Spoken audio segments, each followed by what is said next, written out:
دیکھتی آنکھوں سنتے کانوں، آپ کو ڈیجیٹل کوریڈور کا سلام پہنچے۔ امید کرتا ہوں آپ تمام دوست بالکل خیریت سے ہوں گے۔ آپ دوستوں سے ریکویسٹ ہے کہ میرے چینل کو سبسکرائب کریں اور ہو سکے تو دوسروں تک شیئر کریں۔ جیسا کہ آپ جانتے ہیں کہ ہم آئے روز نئی کہانی لے کر آپ کے سامنے آتے ہیں۔ آج جو کہانی ہم آپ کے سامنے لے کے آئے ہیں اس کا عنوان ہے سونے کی گھڑی۔ کہانی شروع کرنے سے پہلے میری آپ تمام دوستوں سے یہی ریکویسٹ ہے، یہی درخواست ہے کہ ویڈیو کو اینڈ تک دیکھا کریں، ویڈیو کو لائک کیا کریں، ویڈیو کو شیئر کیا کریں، چینل کو سبسکرائب کریں اور ہو سکے تو دوسروں تک شیئر کریں۔ آپ لوگوں سے صرف اور صرف یہی درخواست ہوتی ہے۔ تو کہانی شروع کرنے سے پہلے آپ کو بتا دیا ہے کہ کہانی کا عنوان ہے سونے کی گھڑی اور اس کے رائٹر ہیں رضوان۔ وہ لکھتے ہیں، اس رات ابا بڑی دیر سے گھر آئے اور آتے ہی اپنے کمرے میں چلے گئے۔ عموماً وہ جب بھی گھر آتے تھے کچھ نہ کچھ لے کر آتے تھے۔ اس بار وہ خالی ہاتھ تھے۔ آج انہوں نے سلام بھی نہیں کیا تھا۔ جہاں امی کو پریشانی لاحق ہوئی وہیں مجھے بھی گڑبڑ لگنے لگی۔ میں اٹھ کر ابا کے کمرے کی طرف جانے لگا تو امی نے مجھے ہاتھ کے اشارے سے روک دیا اور خود پڑ گئی۔ میں طرح طرح کی باتیں سوچتا ہوا صحن میں ٹہلنے لگا۔ کچھ دیر بعد امی کی واپسی ہوئی۔ مجھے ان کے چہرے کے تاثرات دیکھ کر ہی اندازہ ہو گیا تھا کہ ضرور میری ہی کوئی بات ہے۔ میرا شک یقین میں تب بدلا جب انہوں نے غصے سے کہا، جاؤ تمہارا ابو بلا رہے ہیں تمہارے۔ یہ کہہ کر وہ باورچی خانے کی جانب چلی گئیں۔ میں ان کے پیچھے بھاگا۔ امی بتائیں تو آخر ہوا کیا ہے؟ میں جان گیا تھا کہ انجانے میں شاید مجھ سے کوئی غلطی سرزد ہوئی ہے، تبھی وہ اتنے غصے میں ہیں۔ میں ابھی اپنا سوال دوبارہ دہرانے ہی والا تھا کہ ابا جان کی گرجاتی ہوئی آواز کانوں میں گونجی، حمدان سنا نہیں تم نے؟ جلدی آؤ۔ میں خوف سے ڈرتا کانپتا اندر چلا گیا ہے۔ جی ابا جان، میں انہیں دیکھے بنا کانپتی آواز میں کہا، ادھر آ کے بیٹھو میرے پاس۔ اب کہ ان کے لہجے میں سختی نہ تھی لیکن میں سہما ہوا تھا۔ اس سے پہلے کہ وہ مزید کچھ بولتے میں ان کے پاس جا کر بیٹھ گیا تھا۔ یاد کرو وہ دن جب تمہارا ہائی اسکول میں پہلا دن تھا اور میں نے تمہیں کیا نصیحت کی تھی؟ وہ آہستہ آہستہ لیکن رنجیدہ آواز میں کہہ رہے تھے۔ جی ابا جان، مجھے اچھی طرح یاد ہے اور میں نے آپ کی ہر نصیحت پر عمل بھی کیا ہے۔ میں نے یہ جملہ انہیں دیکھ کر کہا تھا تاکہ انہیں میری سچائی پر جھوٹ کا شبہ نہ ہو۔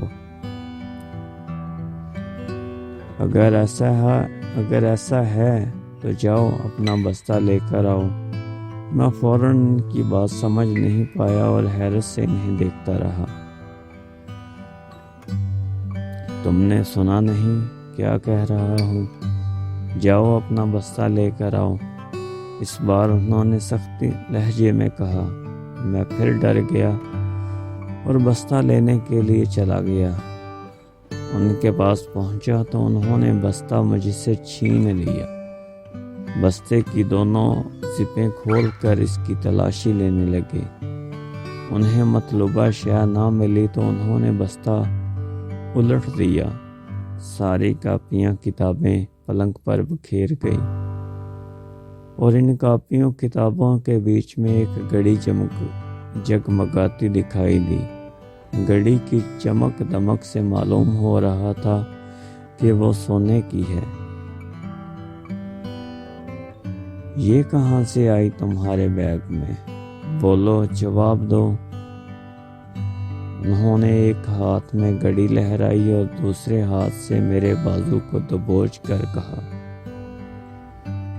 ابا، مجھ سے قسم اٹھوا لیں، میں نہیں جانتا یہ کس کی ہے اور میرے بستے میں کیسے آئی۔ میں نے روتے ہوئے جواب دیا، بکواس بند کرو اور سچ سچ بتاؤ مجھے۔ وہ ایک بار پھر غصے سے بولے تھے۔ میں کچھ نہ سمجھتے ہوئے گزرے دن یاد کرنے لگا۔ کافی سوچ بچار کے بعد مجھے یاد آیا، یہ اس دن کا واقعہ ہے جب بارش ہو رہی تھی اور میرا اسکول جانے کا قطعاً دل نہیں چاہ رہا تھا۔ ابا چھتری لے کر باہر جانے لگے تو ان کی مجھ پر نظر پڑی۔ ابھی تک تیار کیوں نہیں ہوئے؟ جلدی تیار ہو کر آؤ، میں انتظار کرتا ہوں تمہارا۔ آج رکشا سے جائیں گے اسکول۔ انہوں نے اس انداز میں کہا کہ مجھے ان کی بات ماننی پڑی۔ میں تیار ہو کر آیا تو امی نے فوراً ناشتہ میرے آگے رکھ دیا۔ میں نے جھٹ پٹ ناشتہ ختم کیا اور ابا کے ساتھ ہو لیا۔ رکشے میں سوار ہوتے ہوئے تو ابا مجھے بتانے لگے، آج اسکول میں پرنسپل نے پارٹی رکھی ہے۔ شہر کا کوئی بڑا سیاستدان آ رہا ہے۔ 10 کلاس کے 2 اور سیکشن بنوانے ہیں۔ اسٹاف روم کی چھت ٹپکتی ہے، پانی کی ٹینکی لیک ہو گئی ہے۔ میری کینٹین بھی چھوٹی ہے، اسے بڑا کرنا ہے، لاکھوں کا خرچہ ہے۔ اس وجہ سے پرنسپل صاحب نے انہیں مدعو کیا ہے۔ وہ ذرا دیر کے لیے رکے، پھر بولے، ممکن ہے دوپہر کا کھانا بھی اسکول میں ہی پرنسپل کے ساتھ ہو۔ کاش دلاور چودھری مان جائیں اور فنڈ کی منظوری دے دیں۔ وہ تحمل سے بتا چکے تو میں بھی دل ہی دل میں دعا کرنے لگا۔ ابا جان گزشتہ برسوں سے اس سرکاری اسکول میں کینٹین چلا رہے تھے۔ اس کے ساتھ ساتھ اسکول میں جب بھی کوئی خاص موقع یا تقریب ہوتی، منتظم کے طور پر ان کا اسکول میں ہونا لازم ہوتا۔ ہم اسکول پہنچے تو مجھے ابا جان نے اسمبلی کی گھنٹی بجانے کا حکم دیا اور خود پرنسپل آفس چلے گئے۔ واپس آتے ہوئے ان کے ہاتھ میں لسٹ تھی۔ میں نے اس لسٹ کی بات پوچھا تو بتانے لگے کہ یہ پکوان تیار کروانے ہیں۔ وہ بتاتے ہی کینٹین چلے گئے اور میں اسکول سے لیٹ آنے والا لڑکوں کے نام ایک فائل میں نوٹ کرنے میں لگ گیا۔ پرنسپل صاحب نے یہ قانون بنایا تھا کہ اسکول کی ہر کلاس کا مانیٹر اپنی باری آنے پر ڈیوٹی سر انجام دے گا۔ اس روز منگل تھا اور منگل کے دن میری باری ہوتی تھی۔ میں فائل ہاتھ میں لیے لڑکوں کے نام درج کرنے میں لگا ہوا تھا کہ میں نے فیصل کو بھی اسی قطار کا حصہ بنتے دیکھا۔ وہ انتہائی غصے سے آگ بگولا ہو کر مجھے دیکھ رہا تھا۔ اس کا نام فائل میں لکھنے کی باری آئی تو وہ بولا، میرا نام فائل میں لکھنے کی غلطی مت کرنا۔ وہ انتہائی بدتمیز اور اکڑ لہجے میں حکم دینے والا انداز میں بولا، میں اس وقت اپنی ذمہ داریاں نبھا رہا ہوں اور میرا فرض ہے جو بھی لیٹ آئے سب کے نام فائل میں درج ہوں۔ میں اس کا نام لکھنے لگا۔ اس کا نام لکھ چکا تو اس نے مجھے انگلی کھڑی کرتے ہوئے کہا، تمہیں تو میں دیکھ لوں گا۔ وہ کمرہ جماعت کی طرف بڑھ گیا اور میں باقی طالب علموں کے نام لکھ کر فائل پر پرنسپل صاحب کے دفتر پہنچا کر کلاس روم میں داخل ہو گیا۔ ششماہی امتحانات سر پر تھے، سب کو اپنی اپنی فکر تھی۔ تقریباً سب ہی کے فزکس کے پریکٹیکل مکمل تھے اور سب نے چیک کروا دیے تھے، لیکن ایک فیصل تھا کہ جس نے ابھی تک پریکٹیکل مکمل نہیں کیا تھا۔ وہ کافی دنوں سے مجھ سے کہہ رہا تھا کہ میں اس کا پریکٹیکل مکمل کر دوں۔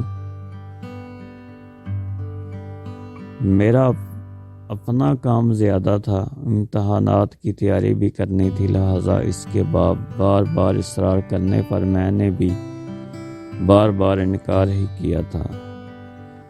سر خاور جو فزکس پڑھاتے تھے اس دن آپے سے باہر ہو گئے۔ انہوں نے فیصل کو کافی ڈانٹ ڈپٹ کر پرنسپل آفس بھجوا دیا۔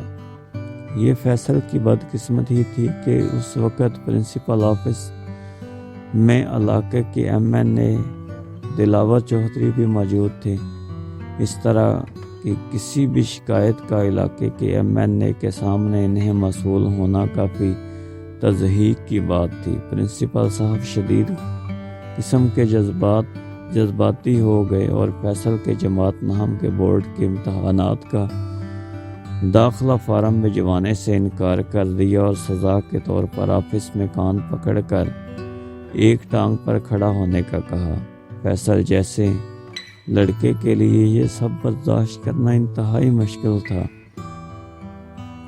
شاید تب ہی وہ مجھ سے بدلہ لینے کے لیے کئی منصوبے بے ترتیب دیتا رہتا تھا۔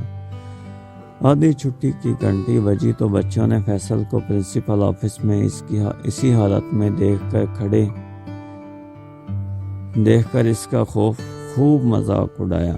کئی لڑکوں نے فقرے کسے، کئی لڑکوں نے سیٹیاں بجائیں کہ اس وقت ابا جان کھانے کا سارا انتظام کر چکے تھے۔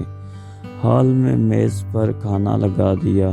آدھی چھٹی کے فوراً بعد دلاور چودھری کو تقریر بھی کرنا تھی۔ سارا سٹاف پرنسپل صاحب اور دلاور چودھری ہال میں جمع تھے۔ ادھر فیصل اکیلا کھڑا سب کو کھانے والی نظروں سے گور رہا تھا۔ ادھر جب میری نظر پرنسپل آفس پر پڑی، آفس کی کھڑکی پر سے اندر پڑی، تو میں نے اس کے ہاتھ میں جماتی ہوئی گھڑی کو دیکھا۔ اس کی نظر گھڑی سے ہٹ کر مجھ پر پڑی تو میں اس کی چمکتی آنکھوں میں شرارت بانپ لی تھی، لیکن دلاور چودھری صاحب کی دھواں تقریر کے بعد میں سب کچھ بھول گیا تھا۔ دراصل وہ گھڑی دلاور چودھری کی ہی تھی۔ پرنسپل آفس کے ساتھ متصل واش روم میں جاتے ہوئے وہ اپنی گھڑی اتار کر ٹیبل پر رکھ کر گئے تھے۔ ہال میں جاتے ہوئے بھی شاید وہ گھڑی پہننا بھول گئے تھے۔ اس کا فائدہ اٹھا کر فیصل نے آدھی چھٹی کے وقت ہی وہ گھڑی میرے بیگ میں ڈال دی تھی۔ فیصل کا یہ منصوبہ اس لحاظ سے بھی کامیاب رہا کہ چودھری صاحب نے اسکول کے لیے فنڈ دینے کی منظوری دے دی تھی، اور اس خوشی میں پرنسپل صاحب نے اور دیگر سٹاف نے انہیں تحائف دینے کا بندوبست بھی کر رکھا تھا۔ ایک ہاتھ سے تحائف وصول کرتے اور دوسرے ہاتھ میں موبائل پکڑے اس کان سے لگائے وہ اگلی میٹنگ میں آنے کا کہہ کر روانہ ہو گئے۔ اسی ہڑبڑی میں شاید وہ بالکل بھول گئے تھے کہ ان کے ہاتھ میں سونے کی بیش قیمتی گھڑی بھی تھی۔ فیصل گھڑی میرے بیگ میں ڈال کر 9:11 ہو گیا تھا۔ میری بدقسمتی کہ اس کے نکل جانے کے بعد ابا جان نے مجھے پرنسپل آفس بھیجا کہ میں الماری سے ٹیشو باکس لے آؤں۔ مجھے آفس آتے کئی لڑکوں نے دیکھا اور سب نے یہ بھی دیکھا کہ جب میں آفس گیا تو وہاں فیصل موجود نہیں تھا۔ اس لیے جب گھڑی کے سلسلے میں چودھری صاحب کا فون آیا اور پرنسپل نے ابا سے ذکر کیا تو ان کا 100% شک مجھ پر ہی تھا۔